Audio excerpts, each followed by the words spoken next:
Olá pessoal, bom dia. Olha, é, ao concluir a montagem deste rádio aqui do Instituto Universal Brasileiro, é, um detalhe me chamou a atenção, porque normalmente quando a gente verifica um rádio, a sintonia é feita através do capacitor variável, né? Tá certo? Aqui, normalmente a gente identifica logo o capacitor variável de sintonia, né? Tá certo? Qualquer placa que você pega, que você vê o variável aqui, né? Tá certo? Olha lá, tem a engrenagemzinha ali para movimentar o variável aqui, né? Então você já identifica a seção de rádio ali, a sintonia ali do, tá certo? A gente vê o capacitor variável. Aí você pega outra placa lá, a mesma coisa lá, tem o variável aqui, ó, tá certo? Então, pelo menos, né, tem sido, estava sendo assim desde sempre, né? A variação de capacitância, né? Em rádios portáteis, em rádios que a gente chama de rádios comuns, assim, né? Existem variação de indutância também, mas é coisa rara. Geralmente a gente observa a variação de capacitância, né? Para poder efetuar a sintonia do rádio. E nesse radinho que eu montei agora aqui, eu fiquei extremamente surpreso, porque na verdade fazia tempo que eu não lidava com eletrônica, eu mexo assim por uma época, eu estudo um pouco, aí paro, né? E com esse radinho, com a montagem desse rádio aqui, eu fiquei surpreso, porque a sintonia é feita através de um potenciômetro, né? É, aqui está dizendo que é um potenciômetro linear, né? Então a sintonia ela é feita por meio de potenciômetro linear com variações de resistência, alterando o valor da tensão.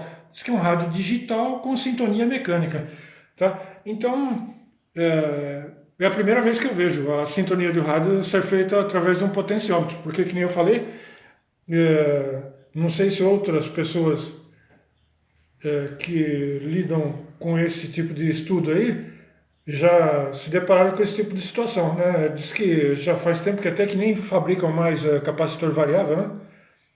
Como esse aqui. Esse aqui é o dielétrico, é a plástico, né? Tem aqueles antigos que o dielétrico era a ar, né? Então, eu achei extremamente curioso a sintonia, porque normalmente a gente, os rádios, todo tipo de rádio que a gente pega, a sintonia é através do capacitor variável, né? Variação de capacitância, né? A maioria. E nesse é através de um potenciômetro que varia a resistência, né? Controlando a tensão, né? Ah, então, uma outra detalhe também, porque a gente sempre aprende, que nem eu falo, assim, é interessante montar porque a gente aprende bastante coisa nova, né?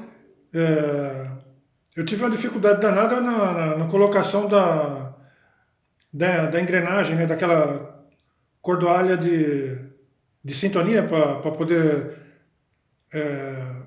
sintonizar as estações, né, as emissoras, aquele mecanismo do dial, né? Tá certo? Eu achei. E eu gosto disso porque é quebrando a cabeça que a gente avança, né? Tá, eu gosto disso daí. Tá, ontem eu fiquei o dia todo aqui, deu errado uma coisa, você tem que dessoldar algum componente e soldar novamente, tá certo? E até ajustar, né?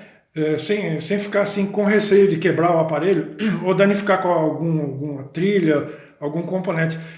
Ah, quando eu comecei a estudar isso há 20 anos atrás, eu ficava com receio, porque na verdade eu cheguei a danificar uma placa uma vez, e a gente fica com receio, porque é tudo muito delicadinho, mas conforme, se a gente não assim, não quebrar essa barreira, a gente não avança, porque se a gente fica preocupado em danificar, tem que ir assim até aprimorando a técnica, né, e ganhando confiança. Tá certo? A única coisa que está faltando aqui nesse radinho aqui, na finalização dessa montagem aqui, é o adesivo que a gente coloca aqui com as emissoras, né? Tá certo? Mas valeu a experiência aí, porque como eu falei, já vi algumas novidades. Também notei a necessidade de estar aprendendo caso eu continue efetuando essas montagens aqui ou coisas do tipo, aprender a lidar com a estação de solda, né? porque para poder lidar com fluxo de solda, pasta, né? Para lidar com soldagem e dessoldagem de CI e SMD, né? Tá certo?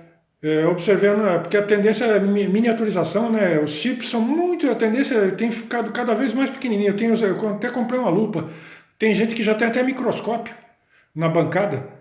Então, tem sido uma surpresa para mim isso daí. Agora tem se tornado muito comum a pessoa ter um microscópio, né? Na bancada também para ajudar nesses trabalhos de soldagem e dessoldagem de circuito SMD. Tá? Mas é isso aí, pessoal. Bom dia.